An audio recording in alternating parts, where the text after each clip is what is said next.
Bonjour à tous, je vais vous faire découvrir aujourd'hui le module de gestion de la qualité ISO 9001 développé par PCSOL, Gold Partner OpenERP.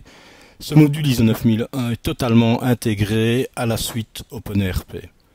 Dans le module de gestion ISO que nous avons développé, tout responsable qualité va pouvoir suivre et organiser les actes nécessaires au suivi de ces processus ISO. Nous allons parler des plaintes, des audits, des évaluations fournisseurs, de la gestion des compétences, des objectifs qualité, des formations et évidemment des rapports liés à la gestion de la qualité.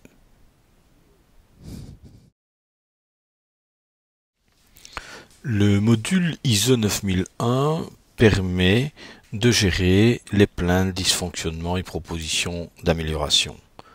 Plainte client, plainte fournisseur, dysfonctionnement interne, propositions d'amélioration et également actions à valider liées à ces types de plaintes.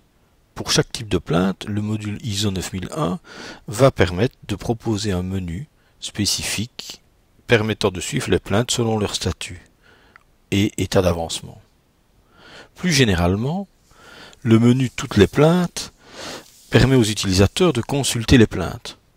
Une plainte peut être recherchée par transmetteur, par statut, par service associé, par type de plainte, par numéro unique d'identification, voire par référence à un numéro d'audit dont nous parlerons plus tard. Les plaintes sont également codifiées par code couleur selon leur date d'émission. Ainsi, une plainte dont la date d'émission est dépassée de plus de 5 jours va être codifiée en orange. Une plainte dont la date d'émission est dépassée de plus de 15 jours va être codifiée en rouge, toutes les autres étant codifiées en noir. Via ce listing des différentes plaintes, je vais pouvoir créer une nouvelle plainte via le bouton créer ou via le menu nouvelle plainte ou consulter une plainte existante. Dans une plainte, je vais retrouver les informations suivantes. Évidemment, le type de plainte, le transmetteur, c'est-à-dire la personne qui enregistre la plainte dans le système, la date d'émission de la plainte, le service auquel la plainte va être associée, le responsable dans ce service qui va devoir prendre la plainte en charge, et si c'est une plainte fournisseur ou une plainte client, un partenaire enregistré dans OpenERP auquel la plainte va être associée. Je vais pouvoir également enregistrer la description de la plainte et un suivi de la plainte. À partir du moment où une plainte est enregistrée, cette plainte va suivre dans le système un cycle de vie. Si je prends une plainte qui est encore ouverte, son cycle de vie va être le suivant. La plainte est d'abord enregistrée, ensuite la plainte va être prise en charge par le responsable, elle va ensuite être traitée par ce responsable, et une fois traitée, elle va être résolue par le responsable qui va l'enregistrer définitivement et la clôturer. Pendant tout ce cycle de vie d'une plainte, l'utilisateur va pouvoir enregistrer beaucoup d'informations. Tout d'abord, on va pouvoir consulter à tout moment un historique de ce qui s'est passé lié à cette plainte. Cet historique est soit généré automatiquement par l'activation des différents boutons de suivi, donc du cycle de vie, ou via des communications internes que l'utilisateur peut enregistrer. Exemple ici, l'envoi d'un email. On va pouvoir également associer à cette plainte des pièces jointes, et on peut en associer autant qu'on veut. Par pièce jointe, on entend n'importe quel document qu'on va enregistrer dans le système et qu'on va lier à la plainte.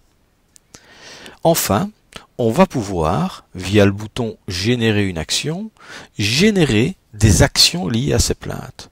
Et on va pouvoir les retrouver dans un historique d'actions. Pour chaque plainte, l'utilisateur va donc pouvoir générer des actions liées. Et ces actions liées, elles représentent les actes posés par les utilisateurs de l'entreprise pour arriver à résoudre la plainte. On pourra parler d'actions internes, d'appels téléphoniques, de rendez-vous, d'envoi d'email. Si je prends une des actions liées à cette plainte, je vais y retrouver également un ensemble d'informations. Les informations générales de la plainte, l'étape dans laquelle l'action se trouve, le statut de cette action, les personnes ou la personne de contact avec qui je suis en train de gérer cette action, des notes internes et tout un tas d'informations de communication et d'historique qui tracent tout ce qui s'est passé pendant cette action. À cette action, je vais pouvoir gérer une note interne, par exemple, mais également, je vais pouvoir envoyer un email, éventuellement, à la personne de contact pour lui transmettre des informations. Toutes ces actions liées à mes plaintes vont pouvoir être consultables et suivies via le menu des actions à valider. Et tout utilisateur va pouvoir avoir accès à ces actions à valider dans le système. On retrouve donc ici la liste de toutes les actions à valider qu'on va pouvoir trier selon différentes clés et qu'on va pouvoir lister ou consulter. Une autre manière de suivre ces actions et de les faire vivre est non pas une vue liste mais une vue Kanban, où là on va pouvoir par statut, par étape de l'action, définir et organiser ces actions. On va pouvoir dynamiquement déplacer une action d'un statut vers un autre, mais on va pouvoir également éditer l'action, donner un code couleur à l'action pour pouvoir la retrouver, envoyer un courriel à partir de cette action, planifier un appel téléphonique, planifier un rendez-vous ou ajouter une note interne liée à cette action. Tout ceci va nous permettre évidemment, dans les plaintes, de tracer complètement l'historique des actions internes et l'historique des actions globales qui ont été faites pour arriver à ce que le cycle de vie de la plainte arrive à être résolu. Hormis le menu des plaintes, on peut également retrouver les plaintes et les actions à différents endroits dans OpenRP. Dans la fiche partenaire, par exemple, prenons la liste des clients, je vais pouvoir retrouver également toutes mes plaintes. Un bouton a été ajouté qui permet de lister toutes les plaintes liées à ce client. Et cette information est également valable au niveau des fournisseurs. Enfin, le module ISO 9001 génère également des actions automatisées. Ainsi, toute action ouverte liée à une plainte dont la date d'échéance est dépassée va générer un rappel d'email au responsable de l'action pour vérifier qu'il doit bien la suivre et lui donner les informations de suivi. Pour clôturer, le module ISO 9001 dispose également de rapports qui vont permettre de tracer toutes les informations liées aux plaintes. Des informations graphiques, on va retrouver la liste des plaintes mensuelles regroupées par type, dysfonctionnement, plainte, plainte fournisseur, proposition. La liste des plaintes regroupées par statut, tout ce qui est ouvert, pris en charge, résolu. La liste des plaintes regroupées par service. La liste des plaintes en retard pendant le mois. Ces informations peuvent également être traitées en tableau. Je vais retrouver par mois le type de plainte et le nombre de plaintes que j'ai fait sur le mois défini. Je vais également retrouver par mois le type de plainte et leur statut. Je vais également retrouver par mois le type de plainte par service. Et je vais enfin retrouver le type de plainte en retard sur le mois. Toutes ces données sont évidemment calculées dynamiquement par le système dès l'enregistrement des plaintes.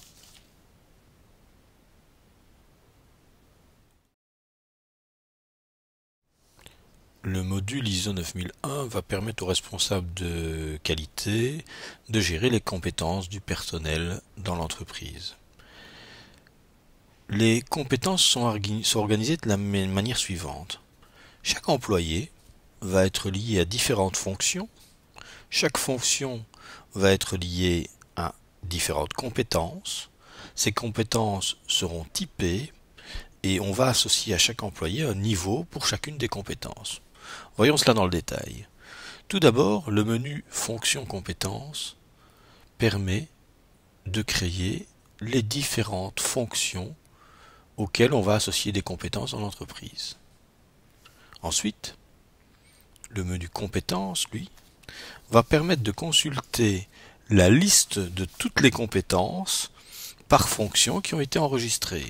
On peut bien sûr rechercher dans cette liste par fonction, par type de compétence et par nom.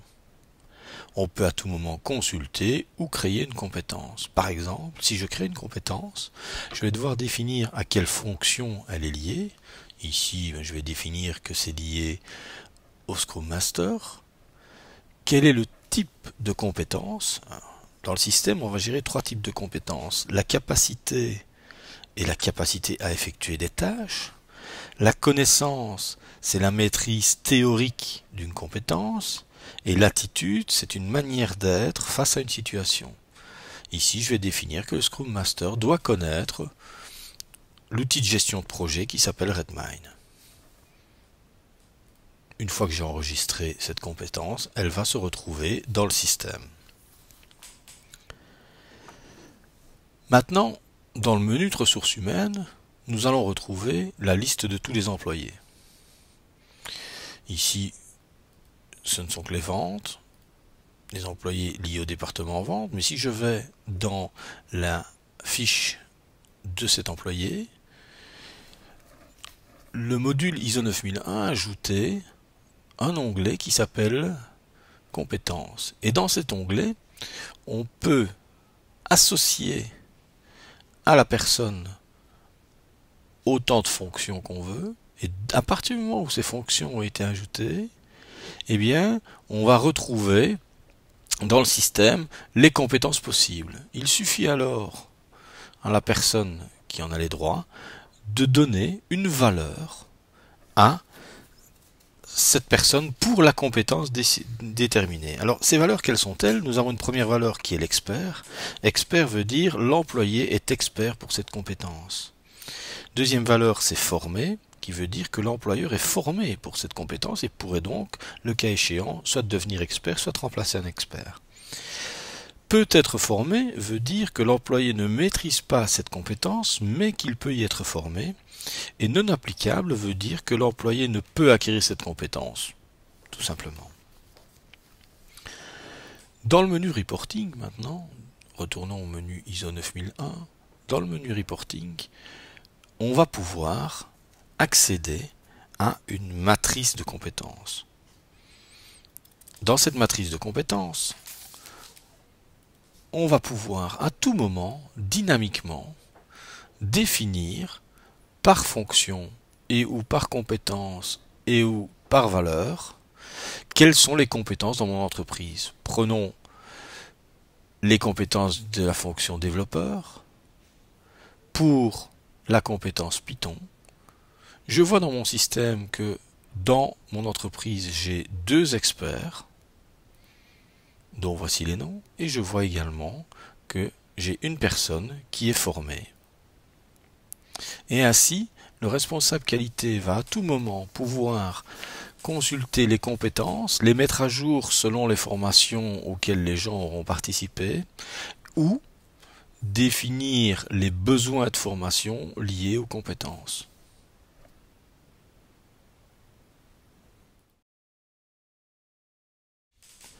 Le module ISO 9001 d'OpenERP vous permet de créer et de suivre les évaluations de vos fournisseurs.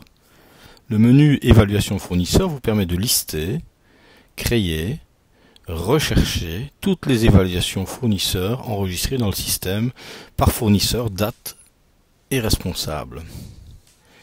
À partir de la liste des évaluations, vous pouvez évidemment créer une nouvelle évaluation ou consulter une évaluation existante. lors d'une évaluation, vous allez pouvoir enregistrer les informations suivantes. Le fournisseur associé à l'évaluation, la date de cette évaluation, le responsable du fournisseur, l'évaluateur et également différents critères d'évaluation. Les critères d'évaluation sont les suivants. 1.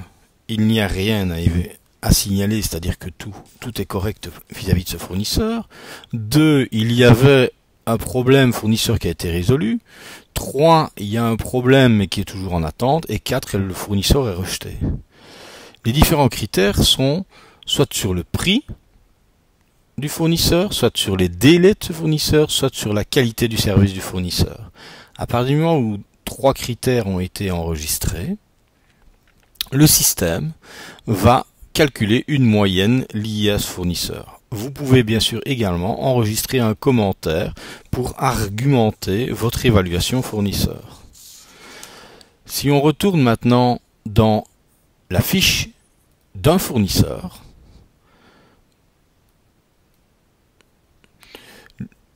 avec le module ISO 9001, on a ajouté un nouvel onglet qui est évaluation fournisseur et dans cet onglet, on va retrouver l'historique des évaluations de tous les fournisseurs.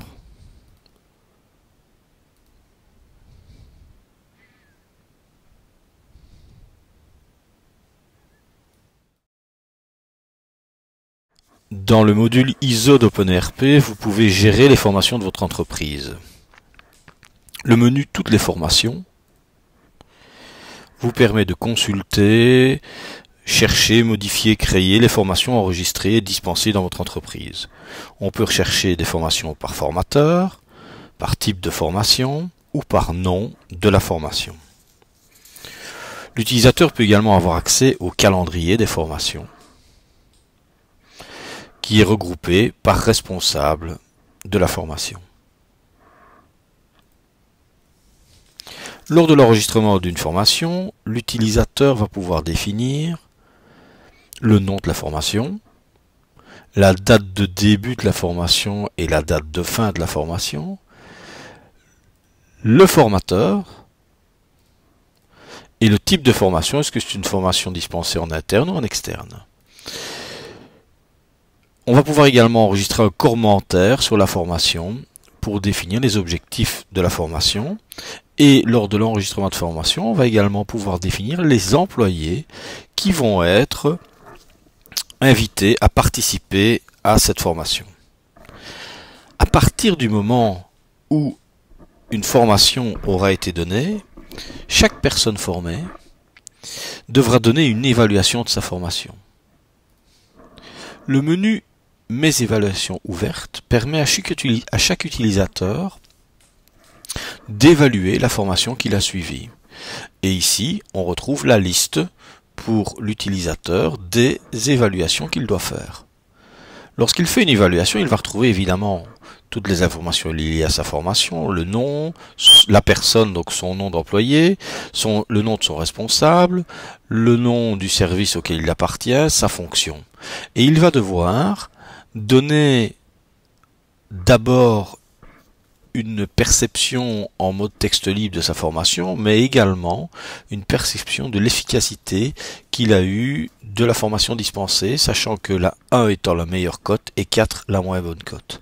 À partir du moment où l'employé va fermer son évaluation, cette évaluation va elle-même être envoyée en attente à son responsable, qui va devoir également valider que son employé confirme bien à 15 jours après que sa formation a été correctement dispensée. Pour permettre aux utilisateurs de suivre ces formations et de suivre surtout l'organisation de l'évaluation de ces formations, le système va générer des emails automatiques. Ainsi, si une personne est formée ou que le responsable de son service n'ont pas validé l'évaluation de la formation 15 jours après la date de formation, un email de rappel leur est envoyé demandant d'évaluer les formations auxquelles ils ont participé.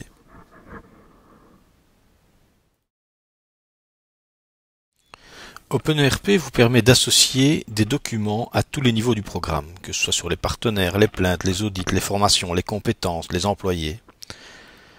Il vous permet également de créer une arborescence de documents afin de structurer votre documentation ISO.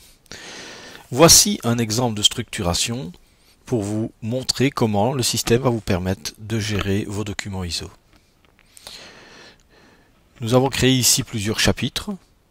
Ces chapitres sont associés des documents et vous pouvez à tout niveau retrouver les documents liés au chapitre, ce qui permet une vue structurelle très simple. OpenERP est également très utile pour chercher par contenu indexé. Via la base de connaissances, chaque fois que vous allez enregistrer un fichier dans le système, si ce fichier est indexable, par exemple un document Word ou un document PDF indexable, le système va vous permettre, lors de l'enregistrement, il va enregistrer automatiquement le document et vous permettre ensuite de rechercher sur le contenu indexé. Par exemple, j'ai un document dans le système dont le contenu contient le mot ISO. Il suffit que je tape dans contenu indexé le mot ISO et le système va me retrouver tous les documents qui contiennent le mot ISO. À partir de là, je vais pouvoir cliquer sur le document, je vais retrouver le nom de mon document, le répertoire auquel il est associé, le propriétaire du document, son nom physique d'enregistrement, le contenu indexé s'il a pu l'indexer, et je vais pouvoir évidemment télécharger ce document et l'ouvrir.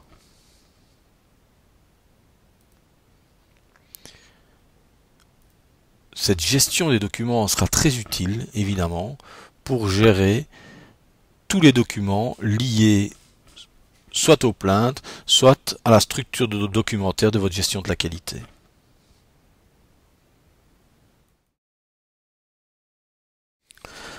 Dans le module ISO 9001, le responsable qualité va pouvoir suivre et enregistrer les objectifs qualité de l'entreprise, répertoriés par année et par service. Le menu Objectifs qualité annuel vous permet de consulter la liste des objectifs regroupés annuellement. Si je rentre dans l'objectif de l'année 2012, je vais retrouver évidemment l'année, mais la liste des objectifs que le responsable qualité s'est fixé pour cette année. Par exemple, prenons un des objectifs. Que va-t-on retrouver?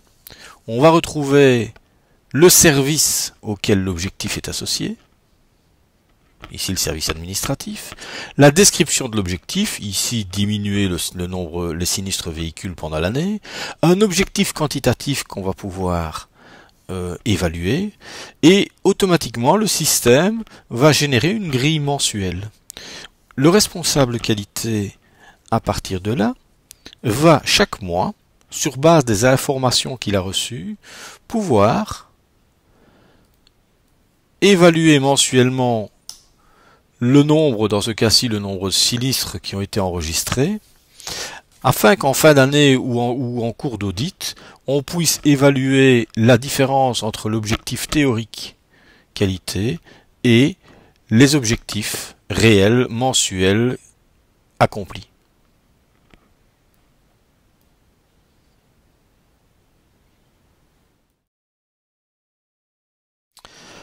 Le module ISO 9001 permet enfin d'organiser et de suivre les différents audits de qualité de l'entreprise. Le menu Tous les audits permet de lister tous les audits enregistrés dans le système.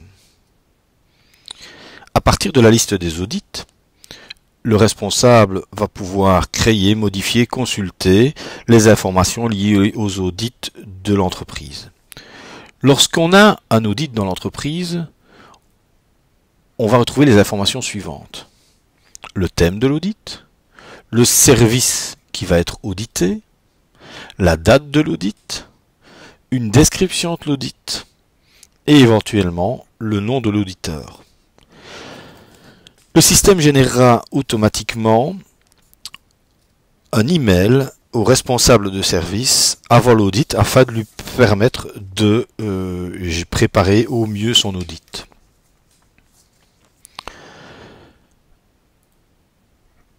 Le responsable qualité va pouvoir également à tout moment avoir accès via le menu audit planifié au calendrier des audits pour pouvoir organiser les actions à mener en préparation à tous les audits. Si on retourne maintenant aux audits, lors de l'audit même, le système va permettre au responsable qualité de créer à tout moment différentes plaintes qu'il va pouvoir suivre. Par exemple, une plainte de dysfonctionnement liée au service administratif.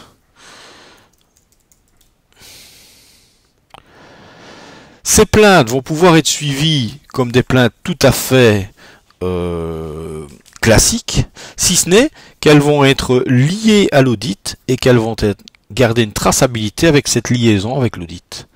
Ainsi, à tout moment, on va pouvoir suivre ces plaintes, savoir qu'elles sont liées à un audit et pouvoir les suivre d'un audit à l'autre.